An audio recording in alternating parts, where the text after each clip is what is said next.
بسم اللہ الرحمن الرحیم۔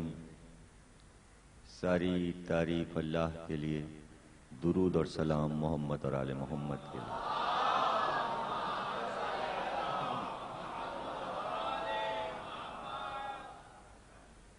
1423 ہجری کے عشرہ محرم کی آپ حضرات نمی تقریر حضرت علی اور جہاد کے موضوع پر سماعت فرما رہے ہیں۔ ایک وعدہ تھا دو بھائیوں کے درمیان،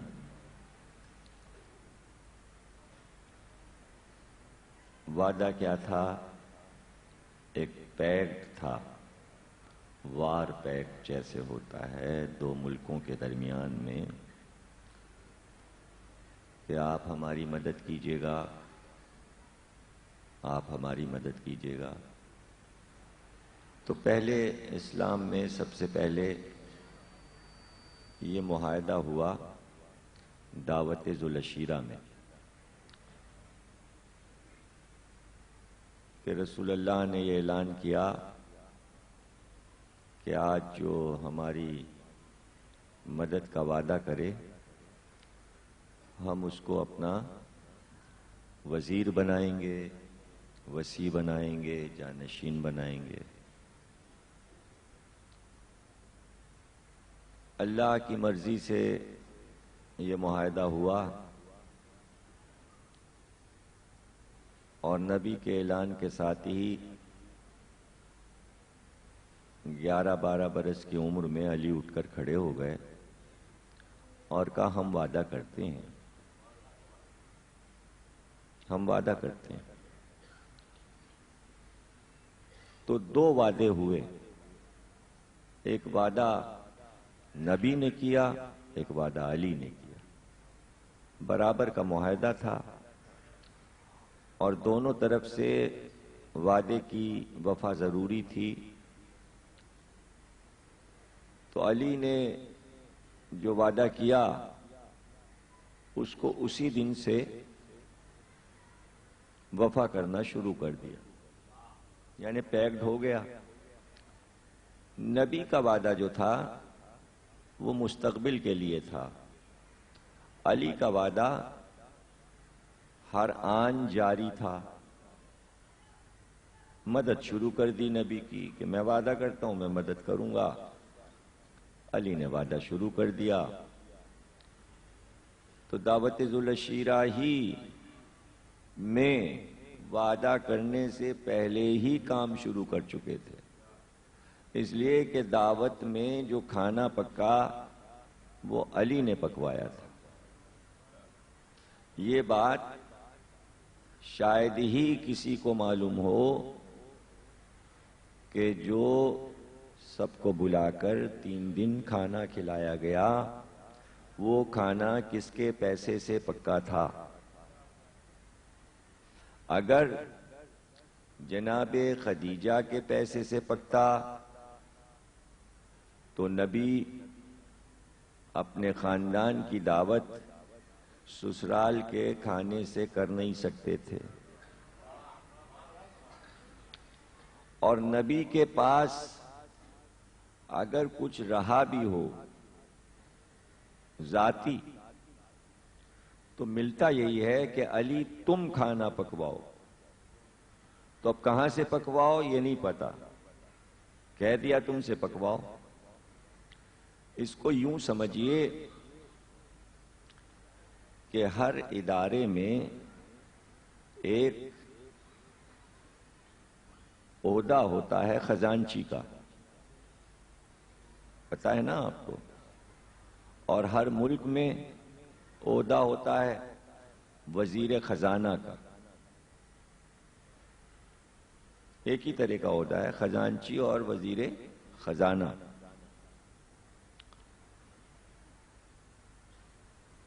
اب یہ آپ کو معلوم ہے کہ ہر عہدے کے لیے ایک کامیابی ہے، یعنی اگر وزیر اعظم ہے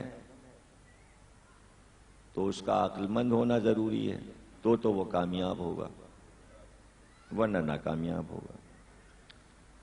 خزانچی اور وزیر خزانہ کی کامیابی کیا ہے آپ کو معلوم ہے یا نہیں معلوم؟ بتاؤں میں؟ خزانچی کی کامیابی یہ ہے کہ جس ادارے کا خزانچی ہو، چاہے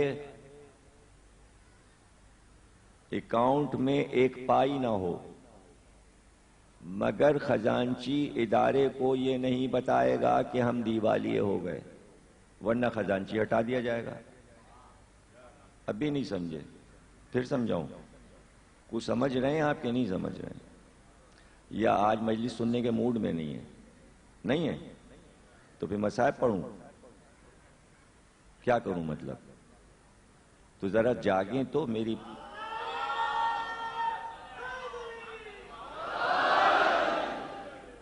وزیر خزانہ کی کامیابی یہ ہے کہ اگر اسٹیٹ بینک میں نوٹ نہیں ہیں، ڈالرز نہیں ہیں، تو وہ یہ اعلان نہیں کرے گا کہ اسٹیٹ بینک کا خزانہ خالی ہو گیا۔ جس دن اعلان کرے گا اس دن ہٹا دیا جائے گا۔ تم کیا کر رہے تھے؟ کیا خود کھا گئے؟ پتہ کیوں نہیں چلا کہ خزانہ خالی ہو رہا ہے؟ تو یہ خزانچی اور وزیر خزانہ کی ناکامیابی ہے کہ وہ دیوالیہ ہونے کے باوجود اعلان نہیں کرے گا، بلکہ کہیں نہ کہیں سے خزانے کو بھرنے کی کوشش کرے گا، تب تو وہ عہدے پہ رہے گا، ورنہ ناکامیاب ہے۔ یہ بات ذہن نشین ہو گئی؟ پہلے سے معلوم تھا یا میں نے آج پہلی بار بتائی؟ کچھ کو تو معلوم ہوگا یا نہیں؟ ہمیشہ وزیر خزانہ کسی ہیرونچی کو نہیں بناتے، کسی بے وقوف کو نہیں بناتے، اور کسی مفلس کو بھی نہیں بناتے۔ اس کو بناتے ہیں جو شیر ہو، جس کا اپنا ذاتی روپیہ بھی ہو۔ خزانچی کسی ایسے آدمی کو نہیں بناتے جس کے پاس پھوٹی کوڑی نہ ہو۔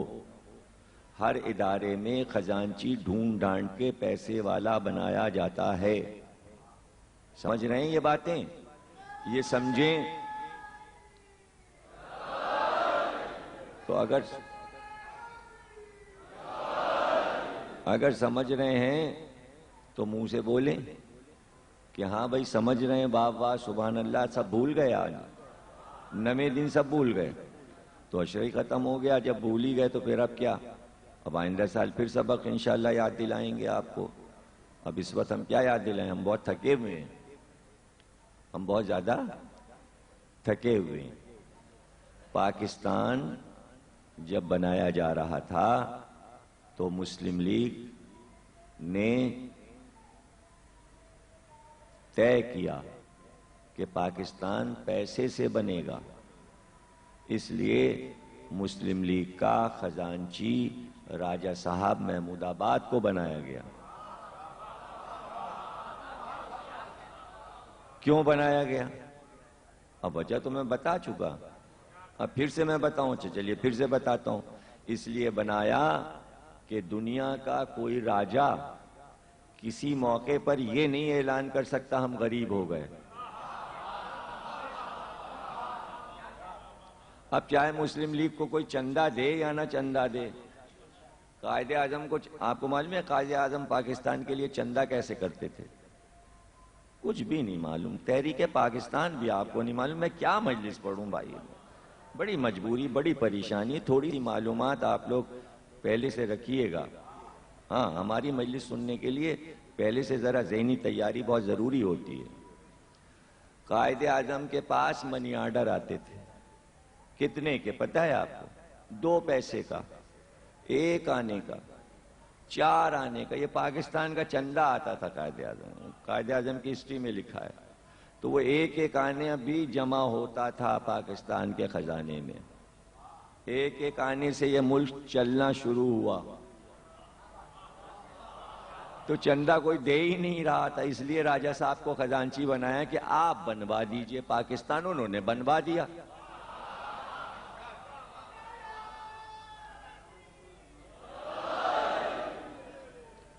انہوں نے بنوا دی. اور جس دن جشن یوم منایا گیا اس دن وہ اپنے بنگلے میں اکیلے بیٹھے تھے.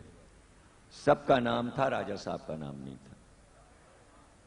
تو ہوتا یہی ہے کہ بڑی بڑی تحریکیں ہم لوگ کامیاب کرواتے ہیں، بنواتے ہیں. جب کامیاب ہو جاتی ہیں تو ہم سب کو سب بھول جاتے ہیں اور ہم شکوہ بھی نہیں کرتے، اس لیے کہ ہم تو پیدا ہی اسی لیے ہوں. کبھی اسلام بنائیں، کبھی پاکستان بنائیں. اس لیے ہمیں عہدوں اور وزارتوں اور کرسیوں کی ضرورت بھی نہیں ہے، اس لیے کہ کوئی اور یہ سب کچھ بنا بھی نہیں پاتا. کسی چیز کو بنانا بہت مشکل کام ہے. اسلام بن رہا تھا اور پیسہ تھا نہیں، کوئی چندہ تو ہو نہیں رہا تھا. رسول اللہ چندہ تو کر نہیں رہے تھے. اللہ کا حکم ملا تو سب کو بلائیے اور کھانا کھلائیے، اور کھانا ہو عمدہ والا. بھئی آج تک آپ اصطلاح بولتے ہیں صاحب، ہمارے ہاں دعوت عشیرہ ہے، ان کے ہاں ذوالعشیرہ ہو رہی ہے. تو کوئی بہت اعلیٰ دعوت تھی، دعوت ذوالعشیرہ، عمدہ والا کھانا تھا. اور علی سے بلا کے کہا کھانا تم پکوا لو. اب کہاں سے پکوا لو؟ وزیر خزانہ بھی تم ہی ہو. علی یہ کہہ نہیں سکتے کہ خزانے میں پیسہ نہیں ہے، اس لیے کہ کامیاب وزیر ہیں علی. 3 دن کا کھانا پکوا کے دکھا دیا کہ پورے مکے نے کھایا.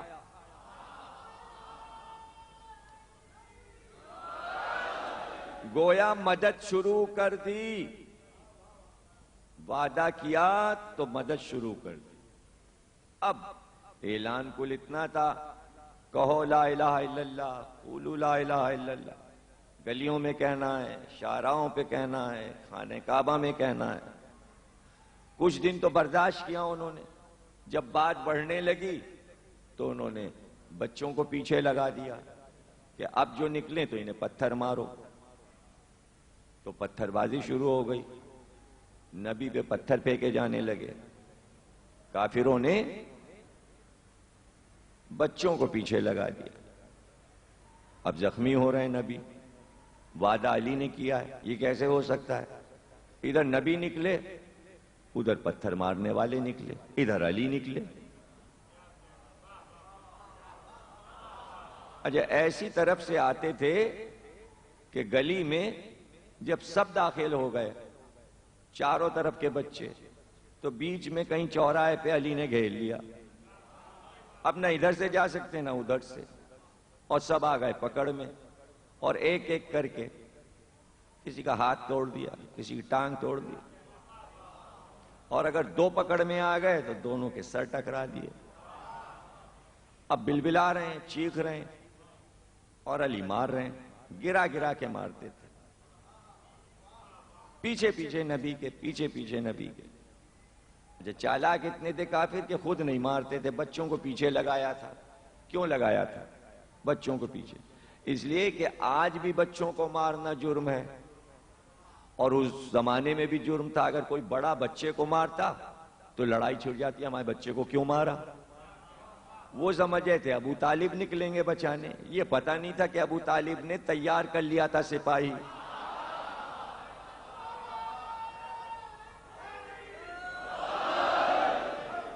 اب کیا کریں؟ اب ایشو تو بنا نہیں سکتے تھے. بچے بچے کی لڑائی. عذاب آپ کے بچے، ان کا بچہ. نبی نے تو کسی کو ہاتھ لگایا نہیں. بچوں نے ان کو مارا، علی نے ان بچوں کو مارا. برابر کے ہیں، 12 13 کے وہ بھی ہیں، 11 سال کے یہ بھی ہیں. اب جھگڑا کس بات پہ ہو؟ اب جھگڑا ہو نہیں سکتا. مرد جو ہیں مکے کے کافر، وہ کوئی ایشو نہیں بنا سکتے تھے. ایشو بنتا ہی نہیں جب تک بیچ میں عورت نہ آئے. یہ آپ کو پتہ ہی نہیں. دیکھیں بچوں کے جھگڑوں میں بچوں کے ابا پڑوسی سے لڑنے نہیں جاتے کہ تمہارے بچے نے ہمارے بچے کو مارا.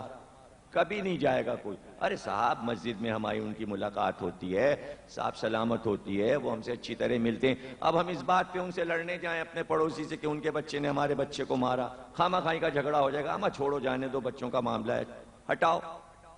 لیکن اگر بیگم نے کہا اے شرم نہیں آتی؟ بچہ کتنا پیٹا ہے، اس کی آنکھ پھوٹی ہے، اس کا سر پھٹ گیا، جا کے بچے کو ڈانٹو تو، ان سے بچے کے ابا سے کہو تو کس قسم کا تمہارا بچہ گنڈا بدماش ہے۔ اب چڑھاوے میں آ گئے، بیوی نے چڑھایا، نکل گیا آستین چڑھا کے، لیجئے پھڈا ہو گیا، ادھر سے بھی ڈنڈا نکل آیا، ادھر سے بھی ڈنڈا نکل آیا۔ اب جو جھگڑا ہوا تو کچھ لوگ ادھر سے انوالو ہوئے، جھگڑا بڑھ گیا، بچے کی لڑائی محلے میں ہونے لگی۔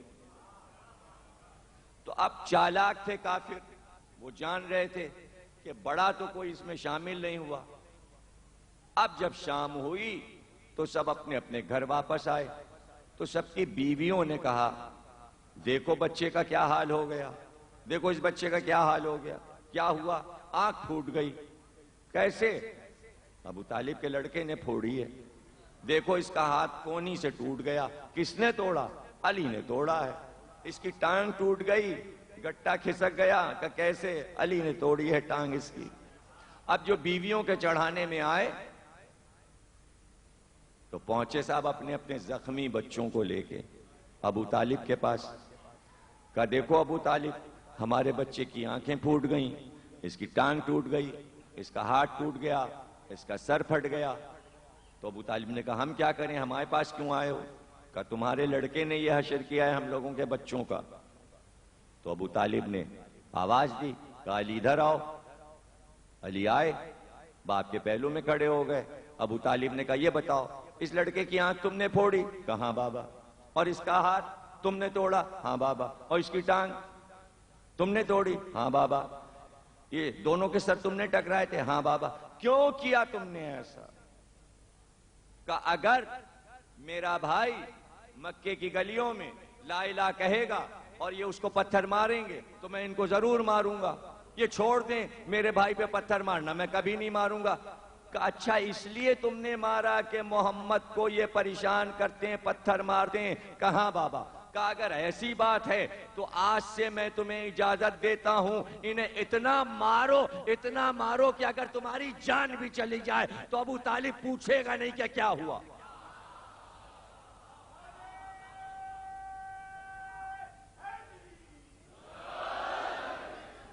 مسئلہ لا الہ کا تھا، جھگڑا لا الہ کا تھا۔ اب تو سب آرام سے کہہ رہے ہیں لا الہ، اور اس وقت ایک علی اکیلے لا الہ کہنے والے اور ہزاروں لا الہ کے مخالف، اور سب کی پٹائی کرنے والے علی۔ تو جھگڑا لا الہ کا تھا، اللہ کے نام کا جھگڑا تھا۔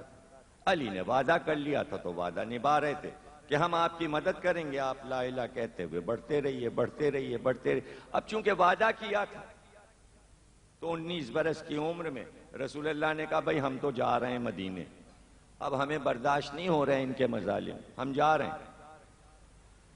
اچھا آپ جا رہے ہیں تو ہم بھی چلیں؟ یہ نہیں پوچھا علی نے، کہا آپ جا رہے ہیں تو جائیے، تم یہیں رہو قیامت، ہم جا رہے ہیں تم یہیں رہو۔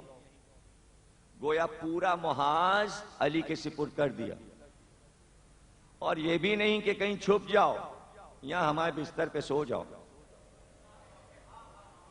اچھا سب کو معلوم ہے پورے خاندان کو کہ گھر گھیر لیا گیا ہے، قتل کا سامان ہے، 40 بڑے پہلوان برہنہ تلواریں لیے ہوئے گھر کے گرد چکر لگا رہے ہیں، ڈھاٹے باندھے ہوئے دہشت گرد، اور قتل کا انتظام ہے۔ قتل کرنے آئے ہیں نبی کو، اور نبی کہہ رہے ہیں تم میرے بستر پہ سو جاؤ، یعنی تم قتل ہو جاؤ۔ یہ کیسے رسول اللہ نے علی سے کہا؟ پتہ چلا جبریل آئے اور انہوں نے یہ کہا کہ یا رسول اللہ آج کی رات آپ چھپ کر گھر سے نکل جائیے، ہجرت کر جائیے اور اپنے بستر پہ علی کو سلا دیجئے۔ دیکھیں جبریل کی یہ حرکت۔ حالانکہ ہم لوگ اگر ہوتے، خصوصاً اگر ہم ہوتے تو اسی وقت ہم جبریل سے کہتے 19 برس کے علی ہیں، نہ ابھی دولہا بنے ہیں، نہ شادی ہوئی ہے، 40 پہلوان تلواریں لیے ہوئے، اگر علی قتل ہو گئے تو کیا تم تو 25,000 برس سے جی رہے ہو، تم لیٹ جاؤ نا، نبی پہ قربان ہو جاؤ، اللہ کا حکم ہے لیٹ جاؤ بستر پہ۔ جبریل یہ علی کو کیوں سلوا رہے ہو؟ اگر میں یہ کہہ دیتا ایسا جھگڑا جبریل سے ہوتا کہ میں کیا بتاؤں، اور آپ بھی نہیں پہنچے وہاں تک کہ کتنا بڑا جھگڑا ہوتا۔ آپ کو پتہ ہے جبریل کتنا سخت جواب دیتے؟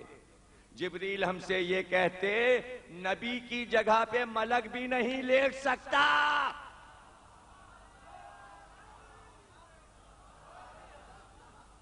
ہماری کیا مجال ہے؟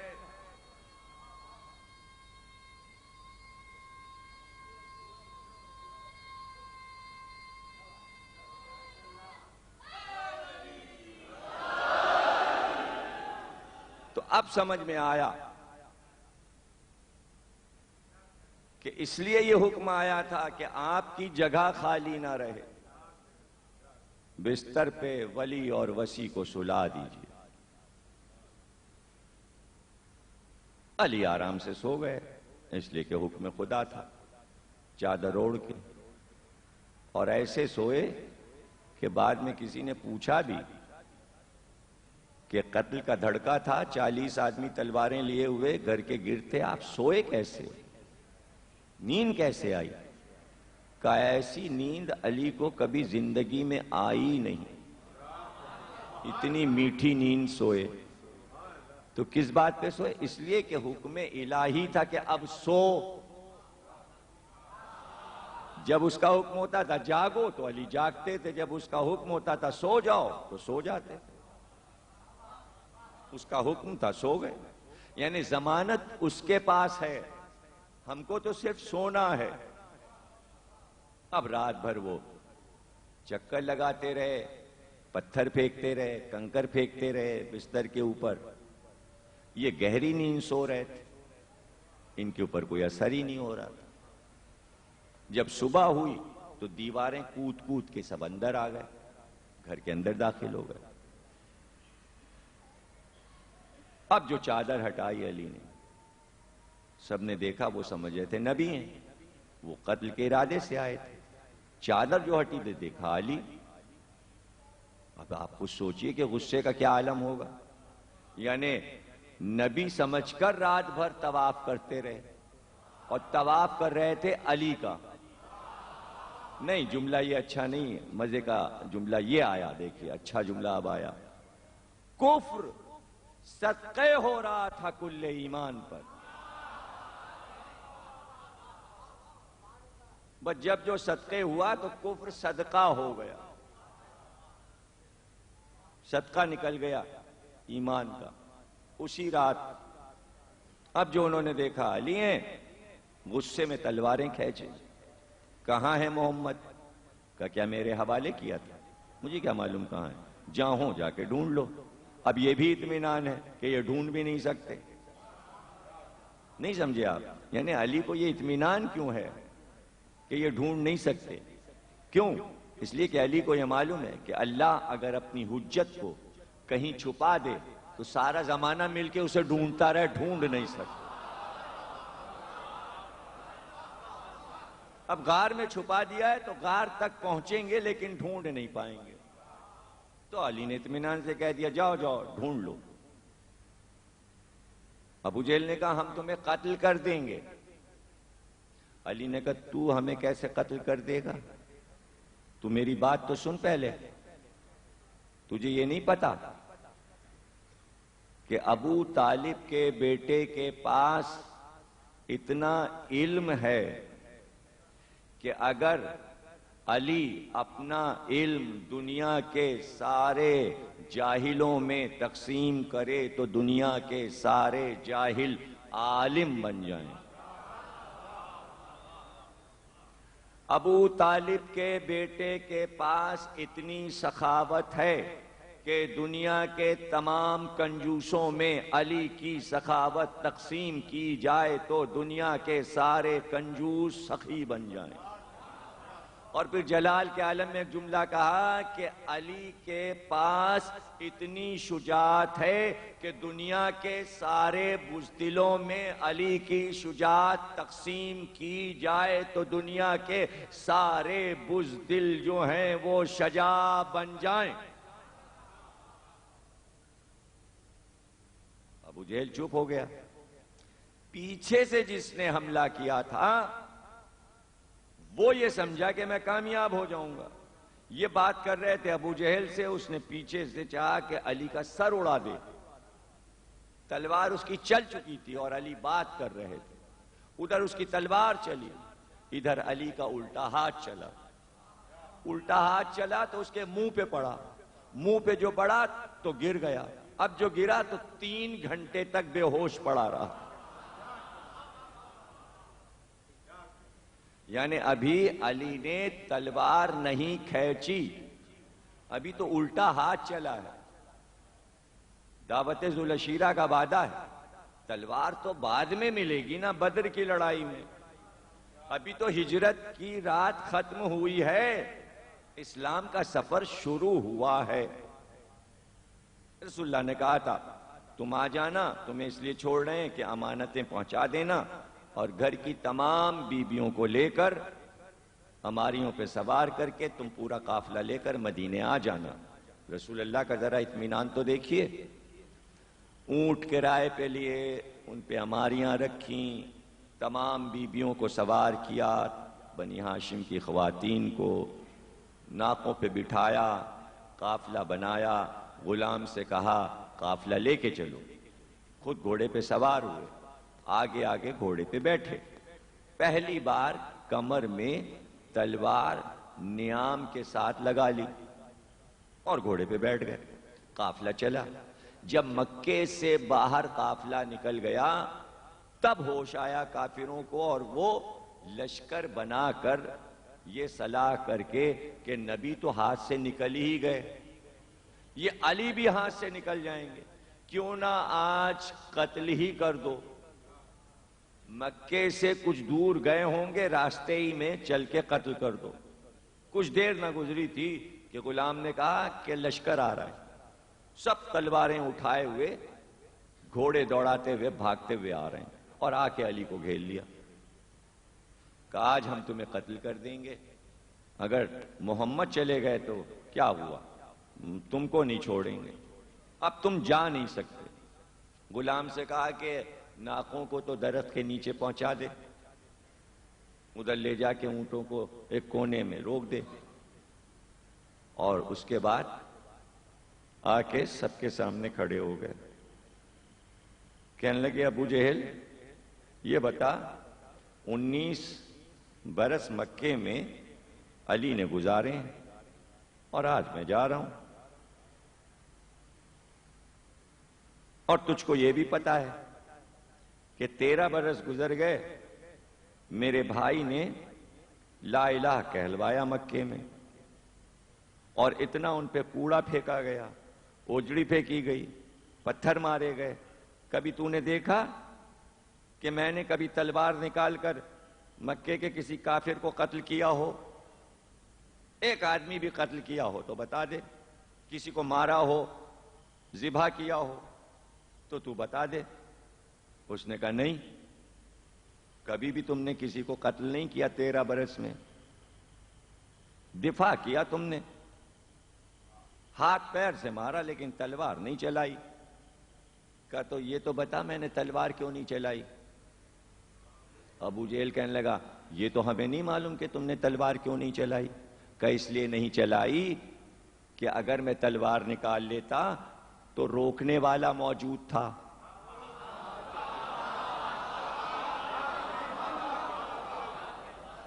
ارے بات بات پہ وہ روک لیتے تھے، میں تو تلوار نکالنا چاہتا تھا، وہ منع کرتے تھے، علی بھی تلوار نکلنے کے دن نہیں آئے. اب تجھ کو پتا ہے وہ جا چکے. آج اگر علی کی تلوار نکل آئی تو کوئی روکنے والا نہیں ہے. یہ کہہ کے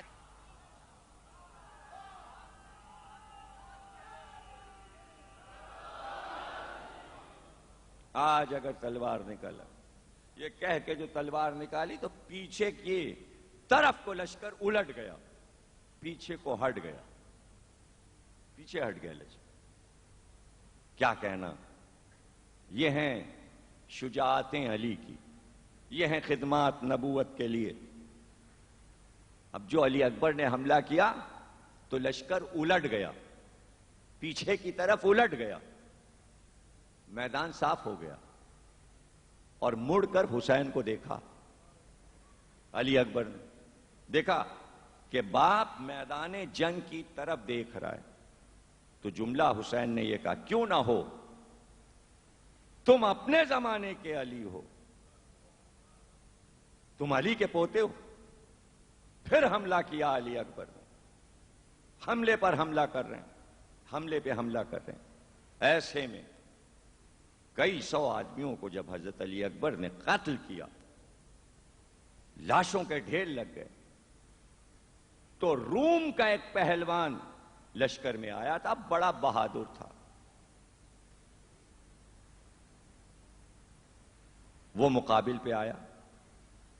امام حسین دیکھ رہے ہیں کہ مقابل میں آیا، اور یہی کہتے ہیں، زینب یہ شیر ہے اور میرا بچہ 3 دن کا پیاسا ہے، لیکن مجھے یہ اطمینان ہے کہ میرا بیٹا ہے علی اکبر۔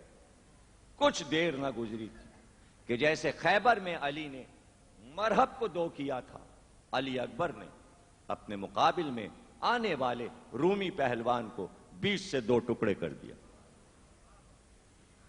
خوب جنگ کی۔ جب یہ بڑا پہلوان مارا گیا، پھر علی اکبر نے حملہ کر دیا، اور لڑتے لڑتے ایک بار، بہت بہادر تھے علی اکبر، بہت شجاعت تھے، اور نبی کے گھوڑے عقاب پر سوار تھے۔ گھوڑا بھی بڑھتا جاتا تھا میدان جنگ میں، یلغار کر رہے تھے علی اکبر، تلوار چلاتے ہوئے آگے بڑھتے جاتے، لشکر کو بھگا دیا۔ چاروں طرف لشکر بھاگ رہا تھا۔ جب دیکھا کہ لشکر بھاگ گیا تو علی اکبر نے اپنے گھوڑے کو کعبہ دیا اور واپس آئے، اور امام حسین کے پاس آ کر گھوڑے کو روکا، اور اس کے بعد کہا، بابا آپ نے میری لڑائی دیکھی، آپ نے میری جنگ دیکھی؟ کہاں کیوں نہ ہو علی اکبر، تم نے تو خندق کی لڑائی یاد دلا دی، تم نے تو خیبر کی لڑائی یاد دلا دی، جیسے میرے بابا لڑتے تھے اس طرح تم لڑ رہے تھے۔ آپ کا کوئی چھوٹا بچہ ہو اور کوئی کارنامہ کرے، میٹرک میں فرسٹ ڈویژن پاس ہو، اور آ کے آپ سے کہے میں کامیاب ہو گیا، تو آپ خوشی سے، مسرت سے بیٹے کا چہرہ دیکھیں گے، اور اس کے بعد جب کارنامہ وہ کر چکے تو کہے بابا پھر مجھے کوئی انعام دیجئے، تو آپ کا کیا دل چاہے گا؟ آپ کا دل یہ چاہے گا کہ آپ اپنا کلیجہ نکال کے بیٹے کے لیے رکھ دیں۔ بیٹے نے وعدہ کیا تھا تو کام کر کے دکھا دیا، اب یہ مانگ رہا ہے تحفہ، کوئی چیز بھی مانگے ہم اس کو انعام دیں گے، ہم اسے تحفہ دیں گے۔ علی اکبر نے کارنامہ کیا، علی والی جنگ کی۔ حسین چاہتے تھے کہ علی اکبر اپنے خون کا اثر دکھائیں، آ کر کارنامہ سنایا، میں کیسا لڑا۔ حسین نے تعریف کی، کہ جیسے خندق و خیبر میں علی لڑ رہے تھے، کارنامہ کر لیا۔ اب علی اکبر نے انعام مانگا، اب باپ کو چاہیے کہ انعام دے۔ علی اکبر نے انعام مانگا، کہا بابا ایک جامع آپ مل سکتا ہے، ایک جامع آپ مل سکتا ہے، ایک جامع آپ کی سبیل ہو سکتی ہے۔ آپ دیکھیے بیٹا انعام مانگ رہا ہے، باپ انعام نہیں دے سکتا۔ کیا کہا حسین نے؟ حسین نے کہا علی اکبر ایسا کرو، اپنی زبان میرے دہن میں دے دو تاکہ تمہاری زبان تر ہو جائے، کچھ پیاس مٹ جائے۔ علی اکبر نے اپنی زبان حسین کے دہن میں رکھ دی۔ اب یہ تو آپ کو معلوم ہے کہ بچپن میں علی اکبر نے حسین کی زبان چوسی تھی، اور حسین نے بچپن میں رسول خدا کی زبان چوسی تھی۔ علی اکبر شبیہ رسول تھے۔ یہ حسین نے کیوں کہا کہ اپنی زبان میرے دہن میں رکھ دو؟ گویا بچپن کی یاد آئی تھی کہ اب شبیہ نبی نہیں ملے گا، علی اکبر کی زبان رسول کی زبان ہے، علی اکبر کا دہن رسول کا دہن ہے۔ علی اکبر نے دہنے امام میں اپنی زبان رکھ دی اور جلدی سے زبان کو نکال لیا۔ کہا بابا آپ تو مجھ سے زیادہ پیاسے ہیں، آپ کی زبان میں تو کانٹے پڑے ہوئے ہیں، آپ کی زبان میں تو کانٹے پڑے ہوئے ہیں، آپ کی زبان تو بالکل خشک ہے۔ کہا تو علی اکبر پانی تو کہیں ملے گا نہیں میرے لال، ہاں کوثر کے کنارے جب پہنچو گے تمہارے دادا علی مرتضیٰ اپنے ہاتھ سے تمہیں پانی پلائیں گے.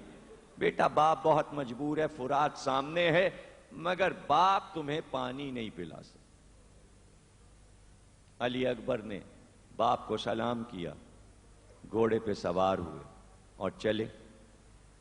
کچھ دور چلے تھے کہ کان میں آواز آئی, میرے لال جب تک سامنا رہے مڑ مڑ کے باپ کی طرف دیکھتے رہو, چہرہ دکھاتے رہو.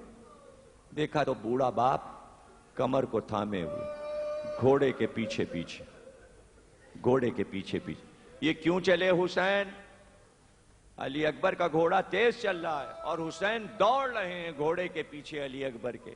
قرآن میں یہ حکم ہے کہ جب قربانی کے لیے قربانی کا جانور لے کر چلو بقرعید کے دن, تو جانور آگے رہے تم پیچھے رہو. جس چیز کی قربانی دی جاتی ہے وہ آگے ہوتی ہے احتراماً, اور قربانی دینے والا پیچھے ہو. جب مینا میں حضرت ابراہیم اسماعیل کو ذبح کرنے چلے تو اسماعیل آگے چل رہے تھے, ابراہیم پیچھے چل رہے تھے. یہ کربلا میں ذبح عظیم کا مظاہرہ تھا. علی اکبر حسین کی قربانی تھے, علی اکبر آگے چلے, حسین قربانی کے پیچھے پیچھے دوڑے. گویا یادگار ابراہیم کو کامل کرنا تھا. علی اکبر نے دیکھا کہ بوڑھا باپ آ رہا ہے. ابھی آپ مجلس کے بعد جوان رانا شباب کربلا کا تابوت اپنے کاندھے پہ اٹھائیں گے. یہ تابوت آسان نہیں ہے اٹھانا. حسین سے پوچھئے کیسے اٹھایا ہے لاشا. جوان بیٹھے ہیں میرے سامنے, 9 دن سے رو رہے ہیں, شب عاشور آ گئی ہے.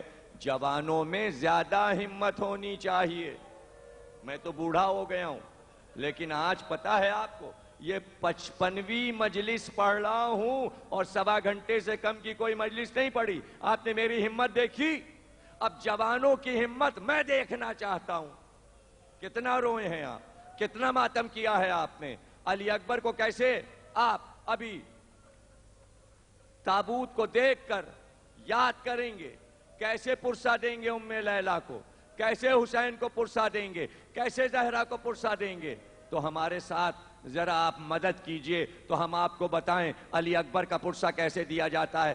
جوان کا پرسا ایسے نہیں دیا جاتا جس طرح آپ دینا چاہ رہے ہیں. دیکھیے میری طرف دیکھیے, دیکھیے میری طرف دیکھیے. تقریر تو کانوں سے سنیے, تقریر کان سے سنیے. ہاتھ اپنا اٹھائیے اور یہاں سینے پہ رکھیے. آرام سے نہیں بیٹھنے کا, یہ شب عاشور ہے, آرام سے دن, آرام سے بیٹھنے کی رات نہیں ہے.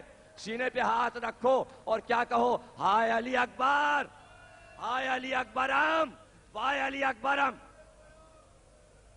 کہو کہو کہو, منہ سے کہو, سینے پہ ہاتھ مارو. آواز میں سنوں, جیسے تم میری تقریر سن رہے ہو ویسے میں ماتم کی صدا سنوں. زور سے چھت تک آواز جائے, گونج محسوس ہو. لیلا کو پرسا دو, ایسے زور زور زور زور زور زور زور زور. سارے جوان, جتنے جوان بیٹھے ہیں, بوڑھوں کو چھوڑو, جتنے لڑکے بیٹھے ہیں سب ماتم کرو, سب ماتم کرو. سارے لڑکے, سارے لڑکے, سارے جوان, سارے بچے ماتم کرو. زور زور زور زور زور زور.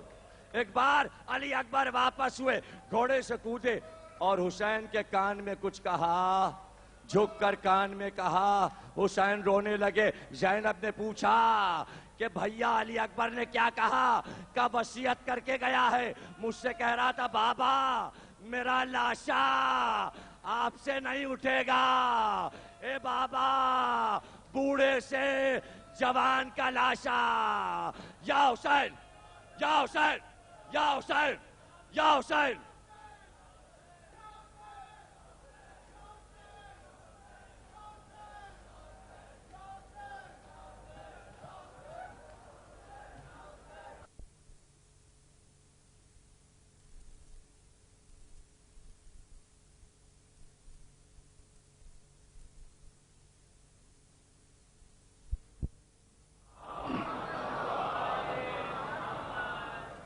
4 مصرے پیش کروں گا، اور اگر آپ تھک گئے ہوں گے تو 4 مصرے کے بعد میں اتر آؤں گا۔